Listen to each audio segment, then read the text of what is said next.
Hello, আসসালামু আলাইকুম বন্ধুরা। আজকে আমরা শিখব চালতার ফুল পিঠা। তো আমি একটা কড়াই বসিয়ে দিই, তার মধ্যে কিছু পরিমাণ দুধ দিয়ে একটু লবণ দিয়ে দুধটা একটু উতরিয়ে নেব। উতরিয়ে নেওয়ার পর সেখানে ময়দা দিয়ে দেব। ময়দা দিয়ে পরিমাণ মতো ময়দা দিয়ে এই যে কিছুটা গোল আকৃতি করে নেব, কাই করে করার পর যে সুন্দর মতো গোল মেখে নেব, মথে নেব সুন্দর মতো মথে নেওয়ার পর ছোট লিচি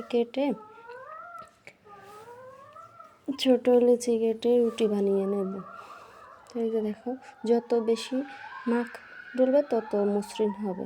তো ছোট লুচি কেটে আমি একটা সুন্দর মতো ছোট রুটি বানিয়ে নেব। ছোট করে রুটি বানিয়ে নেব। এই যে রুটি নেওয়ার পর এই যে সুন্দর মতো ফুল বানাবো, চালতার ফুলের মতো ফুল। এই পিঠাটা খেতে অনেক মজা, তোমরা সবাই বাসায় ট্রাই করে দেখতে পারো। তো এই যে সুন্দর মতো ফুল বানিয়ে ফেললাম। আমি আবার যে একটা বানালাম, আবার আরেকটা দেখিয়ে দিলাম কীভাবে বানাতে হয়। তোমরাও সবাই এভাবে বাসায় ট্রাই করতে পারো। এই যে দেখো, এভাবে সুন্দর করে ফুল বানিয়ে ফেলবো। তারপরে চুলায় ফুল বানানোর পরে আবার আমি শিরা বানিয়ে নেব। দুধের শিরাটা চিনির শিরাও করতে পারো, দুধের শিরাও করতে পারো, যার যেমন ইচ্ছে। তো আমি আজকে দুধের শিরা করব। চুলায় একটা পাতিল বসিয়ে পরিমাণ মতো দুধ, যাতে এলাচি, দারচিনি, পরিমাণ মতো চিনি আর একটু লবণ দিয়ে দেব। তো এই যে পিঠাগুলো এখন আমি তেলে ভাজবো। তো চুলায় কড়াই বসিয়ে তার মধ্যে পরিমাণ মতো তেল দিয়ে তেলটা একটু গরম হলেই তার মধ্যে পিঠাগুলো ছেড়ে দেব। যে সবগুলো পিঠা ছেড়ে দিলাম।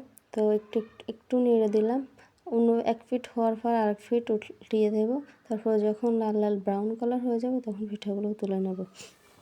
এই যে দেখো, আমার পিঠাগুলো কি সুন্দর ব্রাউন কালার হয়ে গেছে। সব পিঠা যখন হয়ে যাবে তুলে তখন আমি দুধের শিরার মধ্যে দিয়ে দেব। এই যে দুধের শিরার মধ্যে দিয়ে কিছুক্ষণ নেড়ে ছেড়ে নেব। এই যে দুধের শিরা যখন পিঠার মধ্যে ঢুকে যাবে তখন আমি একটা প্লেটে উঠিয়ে নেব। সবগুলো পিঠা এভাবে তুলে যে কি সুন্দর শিরা ঢুকেছে এবং খেতেও খুব মজা হবে। যে আমি একটা ভেঙে দেখাচ্ছি, কি সুন্দর ভিতরে রস ঢুকছে, কি সুন্দর দুধ। তো সবাই এভাবে ট্রাই করতে পারো বাসায় এই চালতার ফুল পিঠাটা। তো সবাই ভালো থেকো, সুস্থ থেকো, আর সবাই আমার চ্যানেলটা একটু সাবস্ক্রাইব করে দেবা। আল্লাহ হাফেজ, ভালো থেকো।